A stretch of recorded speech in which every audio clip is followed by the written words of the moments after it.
Comment chanter fort et juste? L'erreur à ne pas faire. Bonjour à tous, je suis ravie de vous retrouver pour cette nouvelle vidéo. Je me présente, je m'appelle Elena Hurstel et je suis votre coach vocal depuis 2013 pour faire de votre voix votre allié numéro 1. Aujourd'hui, on se retrouve pour un sujet central autour de la justesse, c'est le fait de chanter fort et juste. Je sais que c'est quelque chose que vous voulez tous faire, mais malheureusement, la plupart du temps, j'ai envie de dire 90% du temps, vous vous y prenez mal à cause de cette erreur. Laissez-moi vous l'expliquer. Juste avant cela, je vous invite à mettre un petit like, un j'aime à cette vidéo et également de vous abonner à cette chaîne YouTube pour recevoir directement toutes mes prochaines vidéos dans votre boîte email et n'en manquer aucune. Comment chanter fort et juste? L'erreur à ne pas faire. Je vais aujourd'hui vous parler de l'erreur que vous faites 9 fois sur 10, 90% du temps, si ce n'est pas 100% du temps. Cette erreur qui est vraiment centrale dans le fait de chanter juste et fort. C'est aussi une question importante parce qu'elle vous amène à beaucoup de confusion.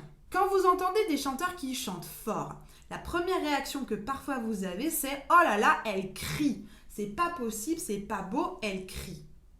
Attention, on peut dire qu'elle crie à partir du moment où vous ressentez de la douleur quand vous l'entendez. Si c'est simplement fort, si c'est simplement strident, ce n'est pas crier, c'est chanter. Alors certes, on pourrait utiliser un autre timbre, quelque chose d'un peu plus doux, d'un peu plus enrobé, mais ça, c'est le choix et les goûts de l'interprète. Et malheureusement, on ne peut pas les remettre en cause. Par contre, effectivement, parfois, vous allez entendre des chanteurs qui crient. Qu'est-ce que ça veut dire? Ils chantent juste fort, mais ils forcent. Ils forcent. Qu'est-ce que ça veut dire? Ils poussent leur voix.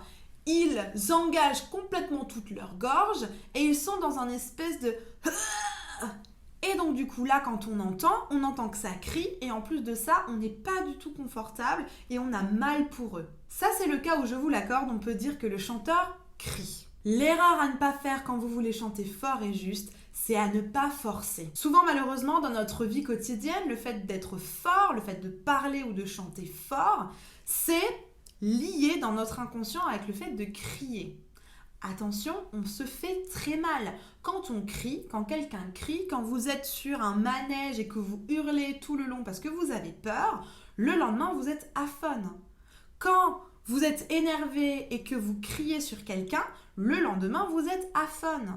Combien d'instituteurs ou de maîtresses ou de professeurs se sont énervés en classe et le lendemain n'ont plus de voix?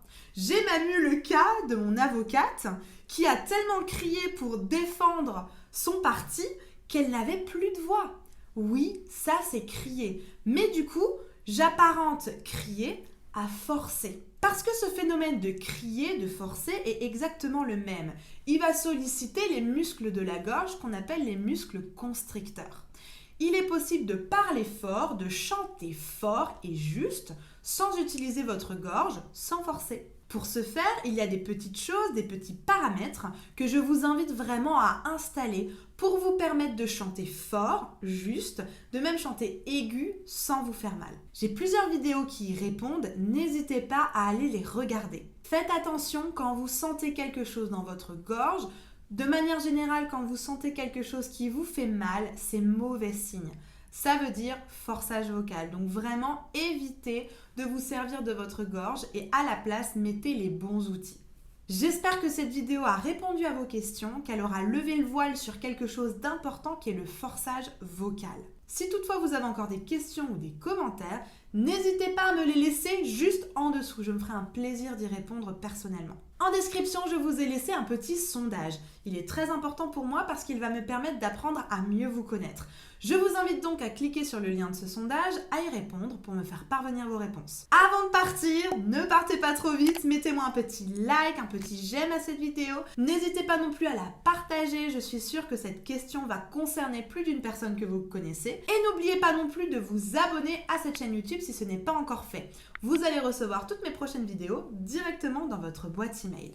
Si toutefois vous voulez aller encore plus loin, c'est possible. Je vous invite sur mon site internet elenahurstel.com. Vous allez y découvrir ma philosophie, ma manière de travailler, mais surtout vous allez pouvoir réserver votre créneau individuel de coaching vocal sur mesure et personnalisée. Je me ferai une joie de vous accompagner à chanter plus juste et plus fort et de travailler avec vous les bons outils de manière efficace. Tout est possible, c'est maintenant ou jamais. Et je serai ravie de vous accompagner dans cette nouvelle aventure. En attendant, je vous dis à très bientôt, je vous dis même à demain pour une nouvelle vidéo. Prenez grand soin de vous.